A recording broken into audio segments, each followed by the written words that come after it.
All right, guys, so what we're going to work on here is the form, the setup, and the execution of a proper trap bar deadlift, right? So you're seeing a lot of trap bar deadlifts in your program. I think it's a great way to teach you how to coordinate the tension and the control of your upper body through your core, down to your hips, all the way down to your feet.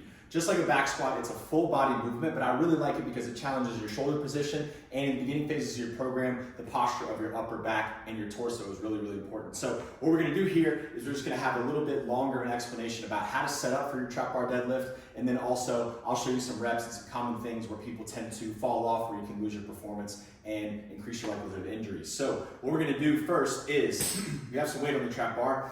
We have some 10s here, not hundreds, just 10s, but that's gonna give me the height of the trap bar that I need, right?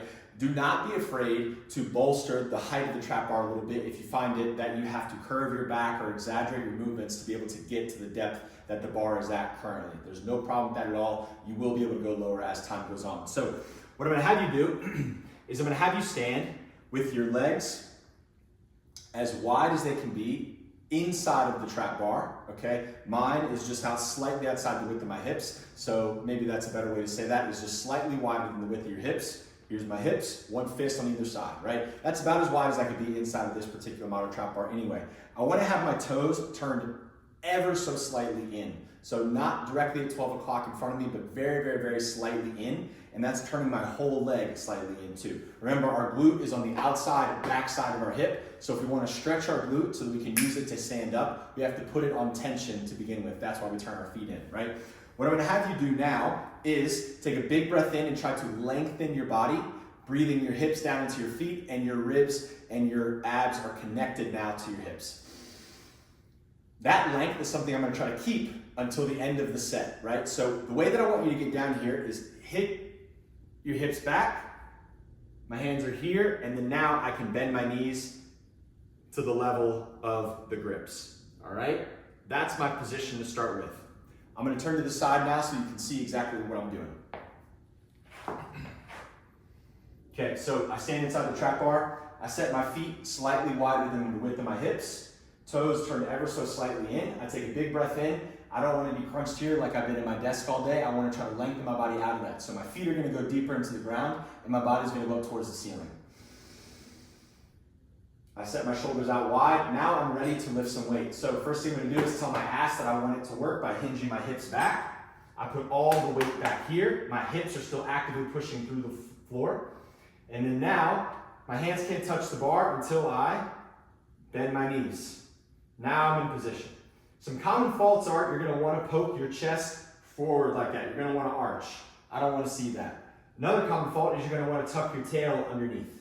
I don't want to see that. The best way to fill your body out and to straighten everything is to be able to release the tension with a really, really, really deep breath. So if I find myself here, if I breathe back through my hips, I can lengthen out that tissue. Now what I'm gonna try to do is I'm not gonna try to push my feet through the ground, okay? I have the tension in my upper back. I have the tension in my legs and in my feet. What I'm gonna try to do is I'm gonna try to lever my hips down through the floor. All of the power is coming from here, and my feet and my legs are simply acting as an interaction with the ground. I don't wanna push with my knees, right? That's all quad and no hip. I want my quad to work at the same time as my hip. So the way I like to think about it is I'm trying to lever the earth away. I'm really trying to sit my ass into the earth, but my feet hit the ground, so I stand up, all right? So the way that's gonna look, here's the difference between pushing with your legs. Just push with the legs. Boom, that's legs. Notice no hip. Levering with the hip. So notice how everything was able to come through at the same time. My quad, my hamstrings, my ass, my calves, everything, my back was all working at the same time. It's very important here, guys, that right before you lift, you take a big deep breath and you try to drop yourself 5% more into the tension that you've already built, right? So if I'm loosey-goosey here and then I try to go, okay, it's gonna be like I'm water skiing and all of a sudden the rope pulls. But if I can take a deep breath and lever myself just 1%, 5% deeper into the tension, then my body knows what's about to happen and I can be a little bit more ready for the lift.